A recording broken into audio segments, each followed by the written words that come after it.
Pois para nós o Laboratorio Ecosocial de Barbanza é unha ferramenta moi importante que nos axuda desde identificar desde o pasado técnicas de manexo que se facían no territorio de cara a poder replicalas e melloralas no futuro. Na Comunidade de Montes de Baroña estamos inmersos sobre todo na acción 3 que vai vinculada á transformación de produtos. Neste caso falamos de produtos madeireiros, pero tamén de produtos agrarios, restos de monte para facer un compostaxe e tamén hacer o tema da transformación. Entón, aquí, desde a nosa comunidade, intentamos axudar un pouquiño no que nós levamos facendo desde varios anos, que é a ganadería en extensivo, que con este proxecto se está poñendo en marcha en outras comunidades de Rianxo. Tamén é importante o tema da compostaxe, é dicir, eses residuos que temos aí, que generan, por exemplo, as ganaderías ou a biomasa forestal que temos, saber como xestionalos dunha forma axeitada e que nos axuden incluso a mellorar os suelos, por exemplo. E despois a outra parte, que é a transformación de alimentos, pois tamén é darlle ese valor añadido aos produtos que poden salir, sobre todo falando de carne, dos nosos animais. Animais que están en extensivo, que non teñen ni piensos, ni antibióticos, que fan unha labor tamén ambiental, social, incluso de prevención de incendios, máis alá do que é a propia carne. Entón, tamén temos que entender, e o laboratorio así quere facer ver, que eses produtos teñen unhas características moi especiales que van facer que todo aquilo que se desenrole, aquel produto final que se vai a poñer á venta, teña un valor añadido e, por tanto, podese conseguir un maior valor económico que vai axudar pois, na creación de empleo, na mellora da xente, da poboación e, por tanto, asentar aquí un pouco xerar empleo e asentar a poboación, que é moi importante nestes momentos o despoboamento que temos en Galicia.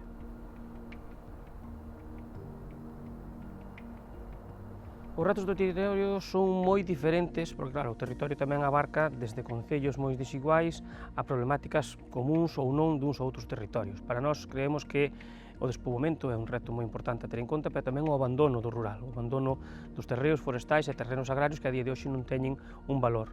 Entón, aí debemos de traballar co Laboratorio Ecosocial para poder darlle outro empuxe a esa economía que pode sair deses aproveitamentos forestais ou madeireiros ou non madeireiros, para evitar ese abandono que a día de hoxe é tan pronunciado e facelos máis resilientes de cara a, neste caso, un dano moi importante que poden ser os incendios forestais. Creo que é moi importante a misión que fai o laboratorio neste proxecto porque nos axuda a valorar e a ver que outras maneiras de xestión hai do territorio que nos poden levar a unha adecuada manejo incluso dos aproveitamentos que se poden facer no monte. E froito deso son proxectos piloto que se están facendo noutras comunidades e que se poden poñer en marcha nas nosas de cara a mellorar non solamente os terreos forestais, sino a convivencia dos veciños. Froito deso, é o análisis do territorio en sí, pero tamén daquelas problemáticas que temos e aqueles retos que temos que axudarnos ou mellorar. E con iso tamén no laboratorio están axudando en diferentes aspectos coas universidades ou os concellos ou outros organismos que estamos dentro deste gran proxecto para darlle ese valor que necesita os montes que teñen. Creo que é moi importante que volvamos a esa visión, sacarnos do individualismo e volver a unha visión máis de comunidade. Un exemplo son as comunidades de montes que se gestionan de forma conxunta, pero aínda dentro das comunidades de montes debemos traballar entre nós para facer un estudio real do territorio. E moi importante neste proxecto do laboratorio foi que se fixe unha planificación do territorio falando en términos amplios, en términos non individuales dunha comunidade, senón estudiando ou vendo as diferentes posibilidades e ventaxas ou problemáticas que poden ter todas as comunidades dunha forma máis conxunta. E dai é a forma de abarcarnos a un proxecto que poda levar a cabo un traballo que de forma conxunta vai ser moito máis eficiente que se fora de xeito individual.